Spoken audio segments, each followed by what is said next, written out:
बहुत पुरानी बात है। हिमालय में प्रसिद्ध मानस नाम की झील थी। वहाँ पर कई पशु पक्षियों के साथ ही हंसों का एक झुंड भी रहता था। उनमें से दो हंस बहुत आकर्षक थे और दोनों ही देखने में एक जैसे थे। लेकिन उनमें से एक राजा था और दूसरा सेनापति। राजा का नाम था धृतराष्ट्र और सेनापति का नाम सुमुका था। झील का नज़ारा बादलों के बीच में स्वर्ग जैसा प्रतीत होता था। उन समय झील और उनमें रहने वाले हंसों का प्रसिद्धि वहां आने जाने वाले पर्यटकों के साथ देश विदेश में फैल गई थी। वहां का गुणगान कई कवियों ने अपनी कविताओं में किया, जिससे प्रभावित होकर वाराणसी से राजा को वह नज़ारा देखने की इच्छा हुई। राजा ने अपने राज्य में बिल्कुल वैसी ही झील का निर्माण करवाया और वहां पर कई प्रकार की सुंदर और आकर्षक फूलों के पौधों के साथ ही स्वादिष्ट फलों के पेड़ लगवाए। साथ ही विभिन्न प्रजाति के पशु पक्षियों की देखभाल और उनकी सुरक्षा की व्यवस्था का आदेश भी दिया। वाराणसी का यह सरोवर भी स्वर्ग जैसा सुंदर था, लेकिन राजा के मन में अभी उन दो हंसों को देखने की इच्छा थी जो मानस सरोवर में रहते थे। एक दिन मानस सरोवर में अन्य हंसों ने राजा के सामने वाराणसी के सरोवर जाने की इच्छा प्रकट की, लेकिन हंसों का राजा समझदार था। वह जानता था कि अगर वो वहां गए तो राज उन्हें पकड़ लेगा। उसने सभी हंसों को वाराणसी जाने से मना किया, लेकिन वो नहीं माने।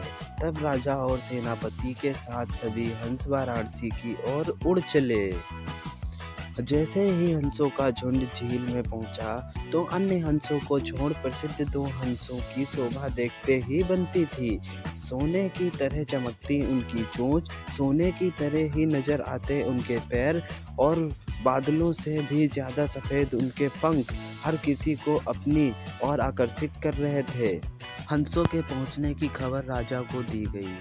उसने हंसों को पकड़ने की युक्ति सोची और एक रात जब सब सो गए तो उन हंसों को पकड़ने के लिए जाल बिछाया गया। अगले दिन जब हंसों का राजा जागा और भ्रमण पर निकला तो वह जाल में फंस गया।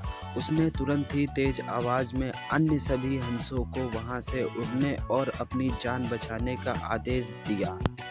हंसों का राजा समझदार होने के साथ साथ दूरदर्शी भी था।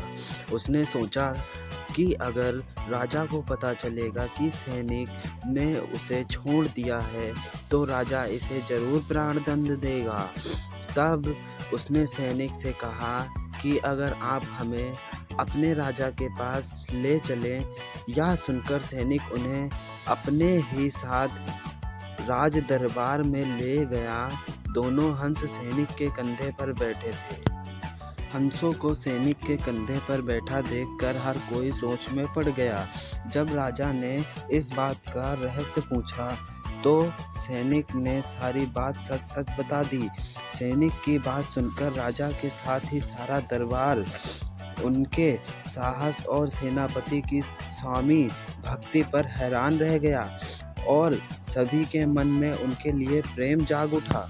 अन्य सभी हंस उड़ गए, लेकिन उनका सेनापति सुकमा अपने स्वामी को फंसा देखकर उसे बचाने के लिए वहीं रुक गया। इस बीच हंस को पकड़ने के लिए सैनिक वहां आ गया। उसने देखा कि हंसों का राजा जाल में फंसा हुआ है और दूसरा राजा को बचाने के लिए वहां खड़ा हुआ है।